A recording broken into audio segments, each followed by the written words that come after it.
Hello friends, आज आपण orbit Goa बघणार आहोत। आज दिवसाची सुरुवात मळा पणजी येथील मारुतिराया मंदिर इथून करूया।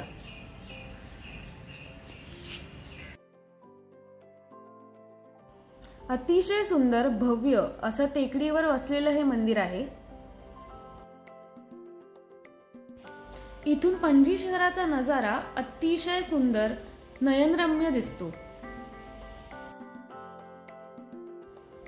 आता आपण साऊथ गोवा येथील सलाओलिम डॅमला चाललोय। हे धरण पणजीपासून साधारण 60 किलोमीटर अंतरावर आहे। इथे धरण जलाशय तर आहेच, पण अतिशय सुंदर बाग सुद्धा आहे। आपण बघू शकता येथील निसर्ग आणि हिरवगार वातावरण खूपच सुंदर आहे।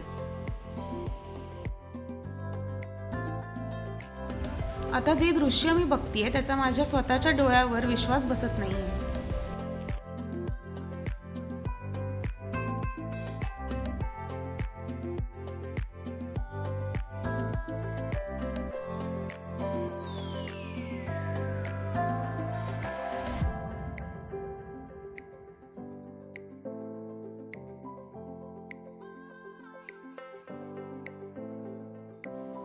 पायऱ्या उतरून आल्यावर खालच्या बाजूला बाग आहे आणि वरून धबधब्यासारखं पाणी कोसळतंय।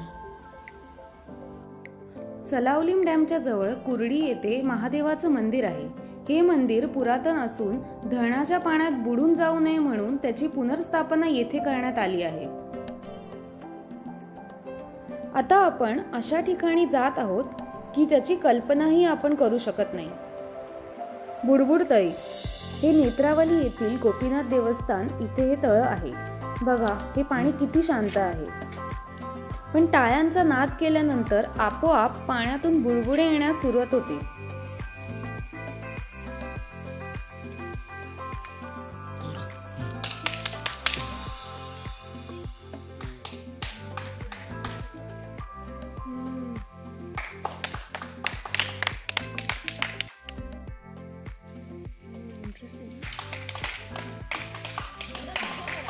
म्हणून याला बबलिंग लेक असंही म्हणतात। हा एक निसर्गाचा चमत्कारच आहे।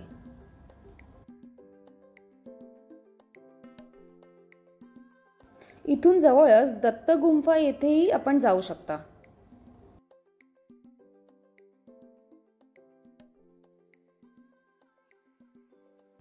इथली ठिकाणच सुंदर नाहीत तर प्रवासही अविस्मरणीयच। दत्तगुंफेपासून 10-15 मिनिटाच्या अंतरावर नेत्रावली वाईल्ड लाईफ सेंच्युरी आहे। वाटेत एक सुंदर धबधबा लागतो।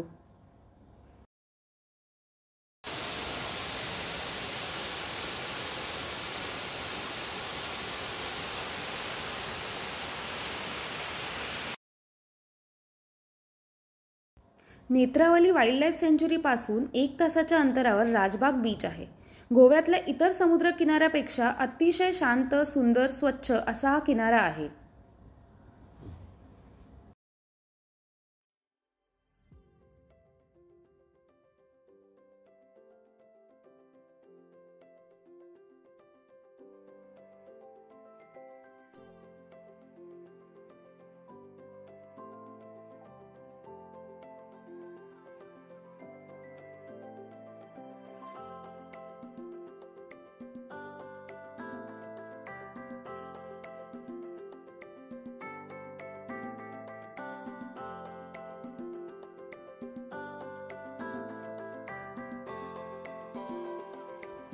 आम्हाला किनाऱ्यावर पाण्यातनं बाहेर आलेला मासा दिसला। पाण्याअभावी तो मरायला टेकला होता। त्याला आम्ही पुन्हा पाण्यात सोडलं।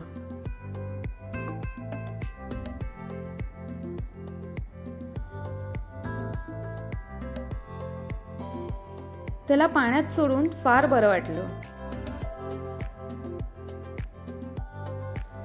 इतका सुंदर समुद्र किनारा आहे, पण इथे गेल्यानंतर प्लीज घाण करू नका आणि त्याची वाट लावू नका।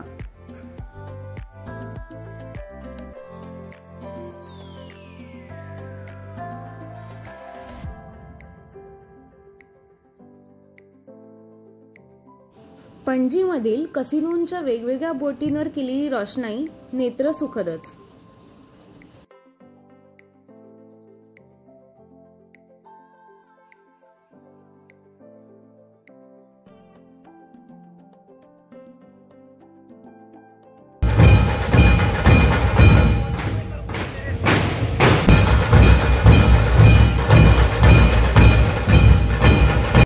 आणि आता शेवटी पणजी येथील योग गार्डन इथे वेगवेगळ्या योगासनांच्या शिल्पकृती पाहण्यासारख्याच आहे.